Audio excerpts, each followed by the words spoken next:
Hello, everyone. Welcome back to Love is Blind, Season 8, Episode 6. You've always been my number one. I wasn't yesterday. CCCC, pause. Thank you, Meg. Mason starts off, okay, you were my number one. You were always my number one. She goes, I wasn't your number one yesterday, which is true. This is why the mistake is too big to make in love. We said that in that last episode. This is too big of a mistake in love. Now, we'll give an exception to a past Love is Season episode with Bliss and Zach, in which I do think Zach picked the wrong person initially and ended up with Bliss, his correct person. But I think a lot of it was autism. I think Bliss and Zach are autistic. And I think there was like a social pressure. I think Arena was the other girl's name. He picked her. She was obviously the wrong choice. I think overall he did end up with the right person, which was Bliss. I think they're one of the success stories of Love is Blind that I really like. So there are exceptions to this rule. I just don't think it's with a Mason. I don't think there's anything wrong with having a connection or feelings for two people, right? Like that's this experiment, it's bound to happen. But you were like number one for me in this whole experience. For me to come in and be like, I have a crush on you. And so every time I left, I'd be like giddy, being like, oh my God, I love talking to Mason. And then after I kind of be like, but he didn't really give me anything. Like I don't actually know how he feels or if he likes me. Anyone who would have you is the luckiest person. I love hearing those words, but I'll never know if what you're saying is true. And I'm not gonna be able to get past that. I understand completely. Knowing that this is how it's gonna be one of the biggest regrets. I don't think Mason feels like he has bad intentions, but I'm not sure Mason has any intentions. Like, I'm not sure what's going on with Mason. I'm not saying he doesn't feel like a bad person to me. He doesn't feel like Dave. Dave's the only person who feels like Dave to me. Mason feels like, yeah, like he doesn't know what he's doing maybe. Maybe he's not as in control of his life. I'm sorry, Meg. Do not be sorry. You truly did not do anything wrong. You were just following your heart. I love that. He apologized and she said, don't apologize. You did nothing wrong. You did what you thought you wanted. I just need something different. And that's so valid. I don't think he's a bad person, but it's okay that this was reason enough for Meg not to feel like this is her person. All right, dude. Best of luck to ya. Yeah, best of luck to you too. That was a great breakup. Great breakups this season. Brittany and Devin, them, great breakups. Even Molly and Dave did pretty good. Everyone's breaking up really well this season, honestly. I wonder if it's regional. Oh, man. Also, are they going to eat that food? Because I really feel like the food waste must be crazy in this show. And I'm so proud of the women for standing up for themselves. I'm really, happy that the men found a lot of vulnerability in this project. This season is so different than the other seasons, huh? I feel a lot of regret. I should never have validated Madison over Meg. And that's something that I'm gonna have to live with. Still wanna find somebody to spend the rest of my life with. Still wanna find my best friend. This is insane. I feel like they match each other really well. I do. I think they are very complimentary towards one another, though I do think he might find her more wholesome. But he also said she had mother energy. So mother energy can be associated with wholesomeness. So maybe she's exactly what he thought she would look like. But just a reminder that Dave at the beginning of the series said that he had a specific standard of what women should look like because of the industry he's in. So how are you? Hi, good. How are you? So good. And now, like, we're connecting it physically, and I'm like, oh my God, this man is a stranger.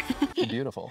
Thank you. Yes, I like the color, by the way. Thank you. Yeah. Crazy. Did you think that we'd be like sitting here like 5 days ago? No. Ooh, okay, that was like the most small talky conversation. Like, I don't even think I have to show it to you. It was so like surface level, but they're getting to know each other. It's awkward. They're shocked that they're here. It's weird, but they're getting along. They're kissing on each other. They're kissing on each other. They're kissing each other on occasion. They seem comfortable with each other. I think neither of them seem disappointed in the other, just nervous. But it doesn't feel right. Something feels so weird to me. I don't know what it is, though. Like, on the surface, it just feels a little socially awkward, but something feels wrong. Okay, so now we're at Devin and Virginia. We're getting through these proposals really quickly. They're proposing. Oh my God. Oh my God. Yes, I will. Okay, so obviously we saw that coming.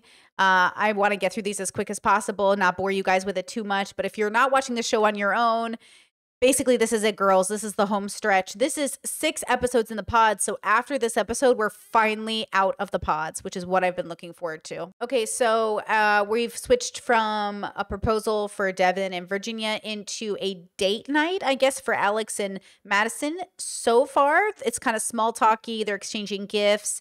And now Alex says, let's get into some deep So let's see what it is. What is something that you would not be able to deal with in a relationship? You and I are aligned on a lot of things. We're really similar with a lot, but how do I know that you're not going to get on a plane and leave? Like, you weren't nervous that you'd walk into this pod and I wouldn't be here. Maybe there's like a 3% chance in my brain. Interesting. So I guess the most important thing for him is going to be the avoidance. She didn't really say much, which is interesting. I wonder if Madison has good boundaries.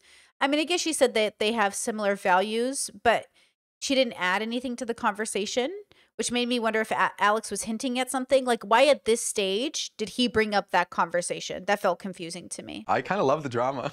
Well, Drama. Mason, honestly, he was really devastated. The way he handled it was weird. Yeah. Like, obviously I liked him, but like, I saw his true colors at the end. Well, feel for him. I wish him the best. Makes fun of us. Be nice. He was not very nice to me. What did Mason say in here? He told me he was committed to me, and then he took it back after I broke up with him so that he could go save face with Meg. He was telling me that he told you something, you had talked to his other connection, and it screwed him over. Oh. Did you ever tell him that you were also committed to him? No. Still loved the other person, so he just was going to do whatever it took to get her? Okay, well, I don't know what's happening right now. This feels a little tense. But regardless, Mason made the decision. He was a grown-up. He made a commitment to one person. It didn't work out. Didn't work out with the second person. That's okay. Felt weird that Alex was insinuating that Madison made the situation the way that it was, which is interesting. Red flag here, I think. For someone to be like, I'm committed to you, and then the next day just like be like, I didn't mean that. You know, like, imagine if I did that to you. Look, a great point, Madison. Because Alex is like, well, you're avoidant, and, you know, what if you just get up and leave me one day? But then he doesn't understand how Mason might be in the wrong with saying I'm committed to you and then I'm going to leave you the next day. That's what I'm saying. Like, hello? I understand that perspective. I think I'm just a very understanding person. It's like, I understand his perspective. And Why is he defending Mason so hard when he literally is terrified that Madison's going to wake up one day and leave him? That's exactly how it would feel for Madison or Meg, to feel like you might get up and leave because you only picked me because I was here. She's got that distant look again in her eyes. Ditch him. He's horrible. Obviously, everyone makes mistakes and like whatever, but that was just like, you don't do that. What is this? What's happening? I guess I wasn't there, so I don't know what really happened. Ooh, this is going to be the next 30 years of the way they have conversations in this marriage. Madison, break up with him. She's getting it. I think she's feeling it in her head, the doubt for Alex. She should go with it. I just know what he told me. Oh, Yeah. He's doubting Madison for what Mason told him. And now she's having the realization like, oh, you're going to pick your boys over me. You're not going to trust me over your boys when I tell you something. Well, I don't really trust his narration of the story at this point. Well, it's in the past, so it's all good now. Madison, I guess so. break up with him. I get that you're understanding, but I almost feel invalidated in that. No, I think you're completely valid. I also think he's completely valid. He's completely valid in saying that he's committed to me and then taking it back. I just appreciate his perspective. Please break up with him. Please break up with him. Please break up with him. I also appreciate yours, and so... I love her facial expressions because it's exactly, I'd be like, You have anything to say about that or no? I was hurt by him. What I'm probably looking for here is not to hear how valid he is and how right he is. I think I just was looking for you to be like, yeah, I'm sorry he made you feel that way. I'm definitely sorry that he made you feel that way. If she says yes to a proposal after that whole debacle, I'll be so annoyed. I think he was just confused. I just don't want to hear about it, honestly. So he's trying to play it off. They're trying to have a casual conversation. She can't engage. She says no. Oh, listen to your intuition, girly. Listen to your intuition. It's happened a lot over there. Sorry. Am I making you anxious? I think so, yeah. Do you laugh when you get awkward? Sometimes, yeah. When you kind of like shut down or don't talk to me, it's hard for me to know what to do. Well, I did tell you. And I'm sorry about that. I maybe shouldn't have said that. I'm maybe a little too understanding at No! times. He's giving himself so much credit. I'm so understanding. I'm so understanding. No, you're the opposite. You're lacking in understanding. You are not being compassionate. You are not suffering with her. You are busy justifying a man's bad decision about leading two women on. You're not understanding. You're not even understanding Mason. Mason doesn't even understand Mason. No. Like, what are you thinking about? In regards to what, like the proposal? Yes. Or I can picture that life. Say we move forward, we go on the trip. I'm scared to think about those things with someone who could not be my person. I feel this like really big hesitancy from you. The only reason I'm hesitant is the communication. I mean, the hesitation around the communication is a big hesitation. That's a big deal. Interesting that they're at this stage and they're still not sure about each other, but I think that's a good instinct from both of them. And I want to get married, and I am fully committed to that. What I don't want, though, is a relationship with miscommunication and fighting. Yeah, I don't want a relationship with miscommunication or fighting either, but it would probably help if you believed your partner when they told you stuff instead of siding with a guy who 2 times 2 women. Like, that's what I'm saying. Like, yeah, I think we'd also like a partnership, you know? So it's like Alex is doing this whole like, somebody called it out in my comment sections, I think episode 1, where Alex wants to come out like this, I'm a good guy, I'm a good guy. Good guys are always red flags because he's saying all the things that you would want to hear, but none of the actions to back it up. I can't sit here and promise you that we'll never disagree on anything or fight about things, but I think how you choose to stay and how you choose to work it out is like the biggest thing. Like, I think you're trying to avoid all of those things, and that's really unrealistic. Can you reassure me like that we could communicate effectively? I think that's like the piece that's missing here. I can reassure you that I will always give you my best and do my best to communicate with you. I don't really think they're communicating poorly. I think they're communicating differently in a sense. Like, they're not listening, but I think the way she's communicating is fine. I actually don't mind that she shuts down, like, as a neurodivergent person, like, who has mental health stuff. You know, it's not that abnormal to have moments of hesitancy, but it's her body also trying to protect her against something she knows is a red flag. Alex is giving red flag. So you shutting down during communication because something is going wrong and you can't figure out what it is isn't always necessarily like a you thing, so much as your brain and body trying to communicate with you, like, itself, like, hey, something's going on. Something's wrong with this conversation. Like, maybe you're blowing it out of proportion, or maybe I really see a red flag here. This is a red flag. So if my brain sends me a red flag like this, like a warning sign, I usually try to ask myself, like, is it legit? I try to deconstruct the feeling I'm feeling, like, oh, is my body trying to tell me something? Is my brain trying to tell me something? And in this situation, it is, versus in another situation, maybe it's telling me something like, oh, this is like that last time this happened, but this time might be different, but this time might be the same. It's warning me. It's a warning. That's what, like, trauma does give you. It gives you a weird warning bell, but the warning bell might go off at the wrong time. But it's not wrong every time it goes off. So sometimes when you're triggered, or sometimes when something is wrong in your body, it's for a good reason, like in this situation. And I just feel like Alex is putting it on Madison, like, you're the problem, when I actually think Alex is worse at communicating than Madison is at this point in this situation. I can't promise we're not going to misunderstand each other. I can't promise I'm not going to, like, just need to take 5 minutes. Like, that's like what I can give you, is like the promise to do my best. Definitely believe that. Like, it's just something that scares me a lot. And I think at this point, it's a pretty big jump. Oh. Like, you don't think we can get there? We're not at a point to get engaged. Okay. I will say, oh my God, the script says Wrecking Ball by Miley Cyrus is about to play. I'm shook. Okay. I will say, I might have to edit around it because of that. But so far, I will say, I don't think Alex is grown enough or wise enough or educated enough to be with somebody like Madison. I think Madison is much more capable than even the show edits her to be. But from what I've seen, she's on a good path. I don't think she's quite as healed as she needs to be, but I think she's more educated. And I think that's really, really good. You know, I think Alex might not be as traumatized, but he's not as educated. So give me a traumatized person who's educated, and that's a good combination. Give me an educated person who's less traumatized, and what's the insight? Where's the wisdom? So at least with Madison, she has a better trajectory for her future than Alex does. So, because she's doing the work, I can see it in the way she talks. And honestly, like, there's nothing wrong with how she communicates in this situation. She said what hurt her feelings. She was very clear. I think Alex is the one struggling to empathize with her. I think he's kind of failing to communicate in a way that would make sense or reassure her. Yeah, I'm on Team Madison in this situation. Is that your final answer? I think so. It's really hard to make this decision. How do you feel? I feel sad. Like, I came here to find this, you know? I want someone to be like, sure. See on the outside, I guess. Maybe. Classic Miley Cyrus song going on, Wrecking Ball. I'm gonna have to edit through this. Maybe I'll show you, maybe I won't. Depends on the copyright. But basically, they broke up. She said she was sad, but she wants someone who picks her. He said he doesn't think we can get there, and that's it. They broke up, which is a huge relief. I am hugely relieved. I really, opened myself up to the opportunity and the chance of love, and I think although it's sad, I feel like it is the right choice. Ugh, first of all, love Wrecking Ball, classic Miley. I can't help but it's a bop. It's a bop. Feeling for her, love her. Hope she expresses this. I hope she continues on her journey. I really think Madison, like, I have high hopes for Madison.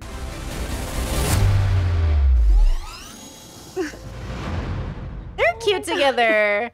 I actually think they're really cute together. Hello. Aww. How are you? Good. I'm good to finally see you. Okay, I think they look really well together. I hope they like each other, but you never know. I mean, if he's a lot shorter than me, it might make the first encounter a little awkward, but I guess I could take my heels off. You know what's funny? So Daniel's our short king, and I said to you guys said in the comments, like, I didn't know 5'8" was short king. 5'8" is short king in a lot of places. Yeah. So that's why Daniel has a complex around being short. I don't believe I've ever felt this confident in a connection before, which is terrifying because I've never met the man. But hello. Hello. How are you? How are you? You're beautiful. Nice to meet you. Oh my God. They're great together. Cute heights, good looks, good aesthetics. They both opened up with like a cute hello. Cute. Holy cow. I know, right? They're both goofy and sweet together. Their relationship is like so unproblematic. Unless I missed something during the watch, you guys could let me know in the comments. But I feel like their whole relationship was just like fine. I am ready to get married in 4 weeks. I'm ready to get married to her tomorrow. I'm ready to get married to her right now. Okay, Like, okay. let's go. Oh shoot, 24 hours later, they're in the apartments. That was a weird transition. Uh-oh. Women's hotel. Oh, a hotel. A hotel. Uh-oh. Whoa. I've never seen this happen. I'm already crying. What happened? I just said your relationship was unproblematic. What happened? When the doors first opened, I thought, he's so familiar to me, but I couldn't place it. Oh my God, who is he? Fairly positive that Daniel followed me on Instagram not long before coming to the show. I just remember seeing this one picture from this account, him being in front of a Christmas tree. I never followed the account back. I have very specific things in my bio on my Instagram. It says I'm a registered nurse. It says that I love Taco Bell. It says that family and faith are important to me. All these like major things. I have a Christmas highlight of how much I love Christmas. Uh-oh. I just can't help but feel like there's so much of me there. I believe he knew exactly what I looked like the Oh my entire time we God, were no way. Walking through the wall.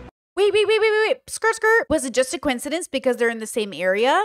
How would he have known she was going to be on the show? Are they even allowed to tell people that? And even so, somebody once asked me, do you think because you put so much out on the internet, somebody could just like trick you into falling in love with them? No. I genuinely think if you were really know yourself and you really know what you're looking for in your high compatibility partner, I don't think someone can truly trick you into a relationship. I mean, they would have to be a class act manipulator. Like they would have to trick you and everyone in their life. Like they would have to be a mastermind. So yes, it's technically possible, but generally speaking, the average person who is going to be your person isn't going to be somebody who could do that. So most people who are going to date you, even if they find out, oh my God, you love anime, I love anime, like that's not going to be enough to convince you to marry them. So I think she's implying that because he knows little things about her, it made them feel more connected. But I don't think that's enough. But I think she's right to be very suspicious and to wonder if he found out somehow that she was in the pods. But then how would he know she was going to be on the show? That's where I'm confused. I get this follow, I click on the profile, like, I don't know this person. And like, that's the picture that I've like associated with possibly being you, especially. Does he have a twin? And it's his twin's picture. I think it's the Christmas thing that is like tying it all in. Yeah. He's being weird. He's not acting like somebody who'd be like, oh my God, no, dude, wait. Could I have followed you? Let's look at my follow list. All he would have to do is like, look at his Instagram and show her his Instagram. Let me see your Instagram. Let me see it. I have a picture of me in front of a fire. The first Christmas picture I took was me in front of a fireplace. I have more Christmas pictures, but none of them were in front of a Christmas tree. I hope that you can see how that in my brain is like freaking me out. That Of course. You may have put the pieces together when we were in the pods, and all of the things that we talked about are all on my Instagram as well. We also had mutual people, if I remember right. Skirt. When I looked at your profile, we had mutual people? What do you mean? They mutually know each other? He definitely followed and unfollowed her. He definitely did that. It just really scares me. All of that is weird. I don't know what to say. I can't tell, like, what is she trying to say? That, like, they never got any deeper, so, like, everything on her Instagram is, like, everything they talked about. I'm confused by that. But also, if they have mutuals on socials, like, he obviously has seen her Instagram. There ain't no way. Oh, my gosh. Yeah, there's too much here. I think she has a right to feel weird about it. He feels suspicious to me. I feel like that's a weird way to react. But also, I can't tell because I'm me. Like, if somebody was like, hey, I think, like, you looked at my profile before, I'd be like, oh, shit, really? We should Google. Can I do that? How to know if you've looked at someone's profile before and then just figure it out? Because I have no bad intentions. So why am I afraid of you finding out I looked at your profile? And maybe I did. I look at profiles every day, but I don't remember. And I wonder sometimes, like, if people get the notification, like, Brittany Simon looked at your profile. With peace and love, guys, I don't remember. I'm just a scroller. I just click on things. I click on comments. I go, I wonder who posted this comment. And I click on your TikToks and I go, and this is not a TikToker. Like I'm always looking like casually, but I'm never like paying attention because it doesn't matter. It's just a username to my brain. You know, what I'm saying is he just like la la la clicking, no big deal, not paying attention. Or is he like, you know what I mean? But then how would he know it was her in the pods, even if they have mutuals? And even if he followed her Instagram, how would he know which one she was in the pods? Wouldn't that take like a crazy level of stalkerism to work? Though it's possible. I don't know. There's a lot with this episode. I'm just so glad we're out of the pods. We're going to go on vacation and then apartments and then family living. So I look forward to watching the next episode with you guys. Please like, subscribe, and I will see you guys for the next one. Bye.